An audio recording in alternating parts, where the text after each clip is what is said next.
आप विचार करके रखना, लेना तो हर कोई सिखाता है, लेकिन देने की भावना कैसे होना चाहिए। अर्जन तो हर कोई सिखाता है, लेकिन विसर्जन कैसे करना चाहिए। हमें जीवन में संग्रह तो करना हर कोई सिखाता है, लेकिन उस संग्रह का सदुपयोग कैसे करना चाहिए। ऐसे एक महान हमारे तीर्थंकर प्रथम आदिनाथ भगवान, जिन्होंने हमें सारी कलाएं सिखाई हैं, कभी विचार किया कि इच्छू रस से ही पाढ़ना क्यों किया। 24 तीर्थंकर, 22 तीर्थंकरों का आहार होता है तो खीर से होता है, शुरुआत होती है तो क्षीर से होती है। 2 ही तीर्थंकर के संबंध में उल्लेख आता है कि एक ने इच्छू रस से आहार किया और एक ने ओड़द से, उबले हुए ओड़द, वो भले ही उनके हाथ में जाकर खीर बन गए हों। तीर्थंकर महावीर का आहार जब चंदनवाला के द्वार पर होता है तो उसके पास 3 दिन के रूखे सूखे उड़द थे, वो खाई नहीं 3 दिन तक। महावीर पहुंच गए और आप विचार करके रखना, वो उड़द से उसने कहा जो मेरे पास है वो ही खिलाएंगे, उसने परवाह नहीं की। 3 दिन पुराने उड़द उनके हाथ में दिए और वो हाथ में जाते ही खीर बन गए हों तो कोई आश्चर्य की बात नहीं। आज वो पर्व भक्ति में कुछ देखा नहीं जाता है। सबरी के द्वार पर भगवान राम पहुंच गए, उसने बेट झूठे झूठे बेर खिलाए। हाँ, आप ख्याल करके रखो, विदुरी के द्वार पर नारायण श्री कृष्ण पहुंच गए। विदुरी ने इतनी भक्ति में पागल हो गई, विदुर की पत्नी, कि भगवान कृष्ण आए हैं। केला छीलती थी, केला का जो अंदर का वो रहता है वो फेंक देती थी, छिलका उनको पकड़ा देती, उनको देखने में ही इतनी मस्त हो गई। और भगवान कृष्ण भी बड़े प्यार से उसके केले के छिलके खाते रहे। बाद में जब देखा तो केले तो सब नीचे पड़े, छिलके कहीं दिख ही नहीं रहे। भक्ति में सबरी के झूठे भेर भी मीठे लगते हैं। भक्ति में उड़द भी अगर जाए तो खीर बन जाती है। भक्ति में केले के छिलके भी बड़ा स्वाद देते हैं। और मैं कहता हूं, भक्ति में अगर विजयवाड़ा भी हमें पानी भी पिला दिया तो आनंद बरस जाए तो कोई आश्चर्य की बात नहीं। भक्ति में कुछ देखा नहीं जाता है। सबरी ने याद किया तो नारायण, सबरी ने याद किया तो भगवान राम पहुंच गए। कृष्ण को विदुरी ने याद किया तो कृष्ण पहुंच गए। चंदनवाला ने याद किया तो भगवान महावीर पहुंच गए। और राजा श्रेयांश ने याद किया तो आदिनाथ पहुंच गए। और विजयवाड़ा वालों ने याद किया तो प्रभु सागर पहुंच गए हो तो कोई आश्चर्य की बात नहीं। आप विचार करके रखना, भक्ति वो चीज है कि भक्ति से संसार में मुक्ति भी नुक्ति भी मिलती है और संसार से पार जाने की युक्ति भी मिलती है। जहां युक्ति और युक्ति की व्यवस्था बन जाए वहां मुक्ति कहीं दूर नहीं है, वो भी भक्ति से ही मिला करती है। भगवान आदिनाथ का आहार हुआ इच्छू रस से। विचार आपने किया कि इच्छू रस से आहार क्यों? इच्छू मतलब गन्ना। ख्याल करना, दुनिया में सारे पेड़ देख लेना, उन पेड़ों में कोई चीज तो उपयोग की होगी, कोई चीज व्यर्थ की होगी, लेकिन गन्ना ही ऐसा एक पेड़ है, ऐसा एक फल है, पूरे के पूरे पेड़ में मिठास भरी हो तो कोई आश्चर्य की बात नहीं है। गन्ना जहां से चखो वहीं से मीठा। गन्ने का पूरा जो जमीन के अंदर है उसको भी आप उपयोगी समझें। एक बात का ख्याल करना, गन्ने को एक बार बोया जाता है और 3 बार फसल देता है। एक बार गन्ने को बोया जाता है और गन्ना 3 बार फसल देता है। तो आदिनाथ ने कहा कि एक बार तुम्हारा जन्म हो गया, अगर तुमने ये जन्म का, बचपन का, यौवन का और वृद्धापन का तीनों पन को देखना है तो एक धर्म करने लगो, तीनों पन सुधर जाएं तो कोई आश्चर्य की बात नहीं। एक आहार देने की कला सीख जाओ तो तुम्हारा वर्तमान भी सुधर जाए, भविष्य भी सुधर जाए और अतीत का पाप भी क्षय हो जाए तो कोई आश्चर्य की बात नहीं।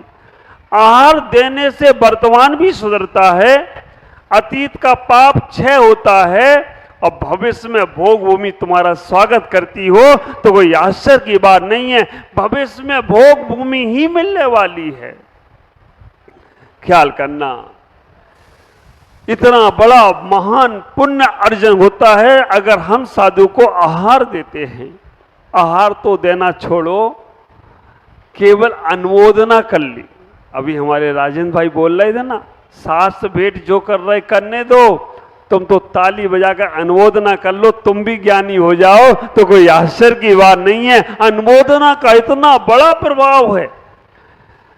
वो मुनिराज देशभूषण कुलभूषण को भगवान राम आहार दे रहे हैं। आप विचार करना, देशभूषण कुलभूषण मुनिराज को भगवान राम ने जंगलों में आहार दिया।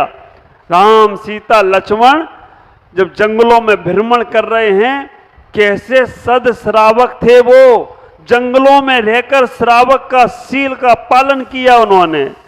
जंगलों में मुनिराज दिख जाएं तो स्नान करके फल फूल लाके झरनों से पानी लाके उनको आहार कराते थे, फिर वो भोजन ग्रहण करते थे। ऐसे थे वो राम भगवान जंगल में भी। विचार करो, हमारे यहाँ कहते हैं कि मुनिराज का आहार हो रहा था। सांप, नेवला, शुकर और बंदर आहार दे नहीं पा रहे थे। सांप, शुकर, नेवला और बंदर आहार दे नहीं पा रहे थे। पेड़ पर खड़े, पेड़ की गुफाओं में, पेड़ की कोठरों में बैठे नीचे थे और वो अनुमोदना कर रहे थे। हम भी ऐसे मुनिराज को आहार कब देंगे? सांप, नेवला, बंदर और शुकर पंचेंद्रीय जीव हैं, संगी जीव थे, अनुमोदना की। और आप विचार करना, आदिनाथ से पहले अनुमोदना की होगी उन्होंने, विदेश क्षेत्र में अनुमोदना की होगी और वहां अनुमोदना की तो वो चारों जीव तीर्थंकर आदिनाथ के खानदान में जन्म लेकर मुनि दीक्षा लेकर मोक्ष चले गए हो, तो कोई आश्चर्य की बात नहीं है। अनुमोदना का इतना बड़ा प्रभाव पड़ता है। तीर्थंकर आदिनाथ भगवान, जिनका पहला आहार हस्तिनापुर में हुआ, और हस्तिनापुर वो दिल्ली के पास, हस्तिनापुर बहुत फेमस है क्योंकि हमारे भारत की राजधानी पहले हस्तिनापुर हुआ करती थी। हस्तिनापुर में जहां पांडव और कौरव रहते थे, हस्तिनापुर वो नगर जहां शांतिनाथ, कुंतुनाथ, हरिनाथ का जन्म हुआ है। हस्तिनापुर वो जहां से पूरे देश का, पूरे विश्व का संचालन होता था। महाभारत में वहां से ही उन महाभारत के समय पर 5 गांव दिए गए थे पांडवों को। ख्याल करके रखना, 5 गांव दिए गए थे पांडवों को। इंद्रप्रस्थ, सोनीपत, पानीपत, करनाल और अंबाला, जो आज के नाम है, पहले के नाम तो सब पथ थे। वो 5 घर। इंद्रप्रस्थ कौन था? इंद्रप्रस्थ दिल्ली, जो पांडवों की राजधानी थी। कहां से मुगलों ने आकर वो लाल किला और कुतुब मीनार अपना कह रहे हैं। हमारा इतिहास देखो कि हमारा वो राजधानी भी हमारे पास, हमारे तीर्थंकरों की जन्मभूमियां थी। हस्तिनापुर की राजधानी में आप विचार करके रखना, वो हस्तिनापुर जहां पर उपसर्ग हुआ 700 मुनिराजों पर, वो हस्तिनापुर था। उधर पूरा का पूरा पांडव और कौरवों का ही सब कुछ था। अब ख्याल करो, भावनाएं कैसे बदलती रहती है। कैसे जहां पर शांतिनाथ, कुंतुनाथ, अरनाथ का जन्म हुआ, वहां पे 700 मुनिराजों का उपसर्ग हुआ। तब भी मुनिराजों का उपसर्ग को दूर करने के लिए विष्णु को मुनिराज पहुंचे। और वो भूमि पर जहां तीर्थंकर आदिनाथ का प्रथम आहार हुआ, वो भूमि गन्ने से आहार इसलिए हुआ कि उस भूमि की मिट्टी भी इतनी मीठी है कि वहां कुछ बो दिया जाए और वो मीठी भूमि की मिट्टी में गन्ने ही गन्ने आते हैं। बड़ौत, उधर की जितनी भूमियां हैं सब उधर में गन्ने की खेती, शुगर मिल वही हैं, अधिक से अधिक ख्याल करना। हमें इतना ही सोचने का प्रयास करना है, गन्ने का रस पीने के प्रयोग में आता है, गन्ने के रस के बाद उसकी छुई जो निकलती है उसको जला दिया जाए तो खेतों में डालने के काम आता है। गन्ने के रस की छुई को अगर गाय को खिला दिया जाए, वैसे ऐसा प्रैक्टिकल नहीं है पर ऐसा विश्वास है कि गन्ने के रस की छुई से अगर गाय का आहार करा जाए तो दूध भी मीठा ही आता होगा। ख्याल करके रखना, गन्ने का रस और गन्ने के रस से क्या क्या नहीं बनता है। गन्ने के रस से सब कुछ चीजें बनती हैं। ख्याल करो, गन्ने के रस से चीनी बनती है, गन्ने के रस से गुड़ बनता है, गन्ने के रस से मिठाइयाँ बनती हैं, गन्ने के रस से अगर देखा जाए तो बहुत कुछ चीज़ें उपलब्ध हुआ करती हैं। पर गन्ने के रस से कुछ गलत भी तैयार होता है, हमें वो गलत नहीं तैयार करना है। हमें अपने जीवन को समझने का प्रयास करना है, हमें उन तीर्थंकरों की, उन भक्तियों की, उन भावनाओं को बहाने का प्रयास करना है। हमें जीवन में यही सोचने का प्रयास करना है, उत्तम पात्र को अगर आहार दिया जाता है तो एक भव में या अगले भव में मोक्ष जरूर जाता है। मोक्षगामी जीव ही उन्हें आहार दे सकता है। उत्तम पात्र हमारे तीर्थंकर हैं, मध्यम पात्र हमारे दिगंबर साधु हैं, जगन पात्र हमारे श्रावक हैं। आप ख्याल करो, उत्तम पात्र हमारे तीर्थंकर भगवान हुआ करते हैं, उनको आहार देने वाला मोक्षगामी जीव होता है। मध्यम पात्र साधु संत होते हैं, उनको आहार देने वाला भी मोक्ष जाएगा। और जगन पात्र और अपात्र होते हैं मिथ्या दृष्टि जीव, जो अनैतिक चीजों का सेवन करते हैं, गलत चीजों का सेवन करते हैं। अगर हम उनको अभी कभी आहार आदि देते हैं, भोजन आदि कराते हैं, देखो करुणा दान देने की बात अलग है, लेकिन आहार दान आदि की बात करते हैं तो कुभोग भूमि मिला करती है। हमें इतना ही ख्याल करना है।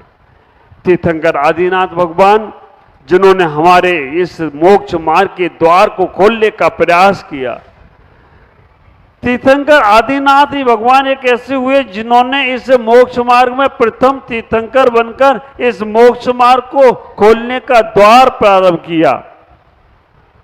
और तीर्थंकर महावीर स्वामी ऐसे हुए जिन्होंने तीर्थंकर बनने का मार्ग बंद कर दिया।